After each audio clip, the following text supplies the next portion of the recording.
जालन्याचे खासदार कल्याण काळे हे विदेशामध्ये अडकले होते, मात्र आता ते छत्रपती संभाजीनगर मध्ये आलेले आहेत. सुखरूप ते आपल्या कुटुंबासह परतलेले आहे. त्यांची काय भावना आहे आपण हे जाणून घेण्यासाठी माझ्यासोबत कल्याण काळे आहेत. आपण त्याची चर्चा करणार. सर, काय सांगाल, युद्धजन्य परिस्थितीमध्ये तुम्ही अडकले होते, आज सुखरूप सह कुटुंब तुम्ही मायदेशी परतलेले आहेत, काय भावना आहे? खरं तर आपल्या देशातल्या आणि आपल्या गावातल्या सगळ्याच मंडळीच्या सदिच्छा, शुभेच्छा, त्यांनी केलेल्या आमच्यासाठी प्रार्थना आणि दुआ या आम्हाला पुन्हा एकदा आपल्या मायदेशी परत घेऊन आलेल्या आहे. त्याचा निश्चितच मला आनंद आहे.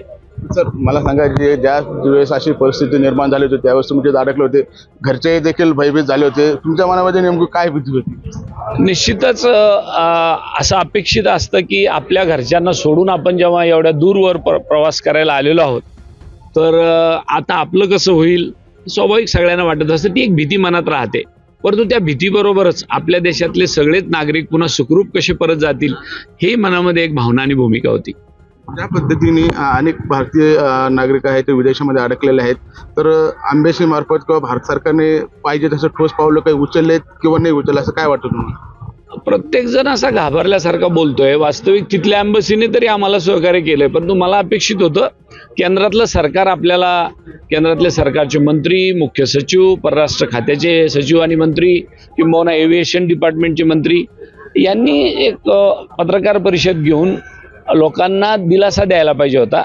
ज्यांचे मुलं तिकडे गेले त्यांच्या आईवडिलाला दिलासा देणं, ज्यांचे आईवडील तिकडे गेले त्यांच्या मुलांना दिलासा देणं आणि सांगणं किंवा आम्ही त्यांच्यासाठी सातत्याने प्रयत्न करतोय, काळजी करू नका, आम्ही सगळ्यांना भारतात घेऊन येऊ, असं दिलासादायक वक्तव्य आणि प्रयत्न हे स्वाभाविकच आपल्या देशातल्या नागरिकाला, परदेशात गेलेल्यांना पण आणि इथे राहिलेल्यांना पण अपेक्षित होतं. ते दुर्दैवानं सरकारकडून झालं नाही. तिथून जर पाहिलं तर ही जी काय लढाई चालू आहे, वाद चालू आहे, यामध्ये नेमकं भारतीय भूमिका काय असायला पाहिजे? कुठेतरी नरेंद्र मोदींचे जे काय मोठं नाव आहे घेतलं जातं. भारताची भूमिका या युद्धजन्य परिस्थितीमध्ये जी काय भूमिका आहे ती असायला पाहिजे होती. आपण भूमिकाच घेत नाही. जर भूमिका घेत नसेल तर मला असं वाटतं दोन्ही घरचा पाहुणा उपाशी राहिल्यासारखा होतो ना. होची भूमिका आहे ना नाहीची भूमिका, असं घेऊन कसं चालेल? शेवटी या देशामध्ये कुणी कोणत्याही देशातले नागरिक मारले जाऊ नये, शांततेची परिस्थिती निर्माण करावी. आशिया देशातल्या आपल्या जो ग्रुप आहे आपल्या देशाचा, त्याचे आपले पंतप्रधान मधल्या काळामध्ये अध्यक्ष राहिलेले आहे, त्यांची कॉन्फरन्स झालेली आहे. मग आपल्या पूर्व भागातले जे देश आहे त्यांचं अध्यक्षपद आणि नेतृत्व जर आपण करत असू तर निश्चितच त्यांच्या देशामध्ये अशी युद्धजन्य परिस्थिती निर्माण होऊ नये आणि तिथं शांतता प्रस्थापित व्हावी, यासाठी आपल्या देशातल्या पंतप्रधानांनी सुद्धा योग्य भूमिका घेणं गरजेची आहे. दुसरीकडे पाहिलं तर माजी खासदार रावसाहेब पाटील दानवे यांनी देखील एक वक्तव्य तुमच्यावरती केलं, त्या वक्तव्यावर तुम्ही कसे पाहता? मी मगाशीच बोललो की जनरली आपली एक संस्कार आणि संस्कृती आहे. वर्षातून एकदा जो फाल्गुनमध्ये धुरड्डीचा सण येतो, शिमगा येतो, रंगपंचमी येते.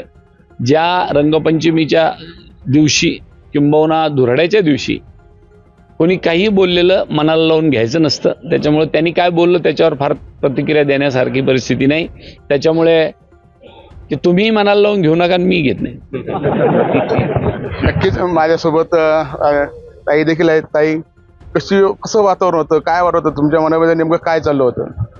नाही, फार भयानक परिस्थिती होती. ॲक्च्युली जेव्हा मी कानांनी आणि डोळ्यांनी जे बघितलंय तेव्हा मात्र आम्ही खूप घाबरलो होतो. आणि जे आपले भारतातले होते तिथे आणि बरेच पुणे, मुंबई, ते आम्हाला बघितलं की टी व्हीवर बातमी आली होती, ते येऊन साहेबांना भेटायचे की आम्हाला मदत करा. साहेबांनी त्यांचे सगळ्यांचे नंबरही घेतले ते आणि काहींना सांगितले की आता फ्लाईट निघतीये, तुम्ही प्रयत्न करा. आणि आम्हालाही असं झालं होतं कधी आपण आपल्या मायदेशी परत येऊ, असं झालं होतं. कसं वाटतं सुखरूप परतला तुम्ही आता संभाजीनगर? खूप छान वाटतंय. आता अगदी आनंद झालाय. आपण जर पाहिलं तर कल्याण काळे यांनी ज्या आपल्या भावना होत्या त्या दुबईमधल्या जे काही परिस्थिती होती त्या परिस्थितीनुसार त्यांनी भावना व्यक्त केलेल्या आहे आणि त्यांच्या घरच्यांनी देखील सुखरूप परतल्या. कुठेतरी आता एक श्वास सोडल्याचं आपल्याला देखील चित्र पाहायला मिळत आहे. संजय आहेर, ALS न्यूज, छत्रपती संभाजीनगर.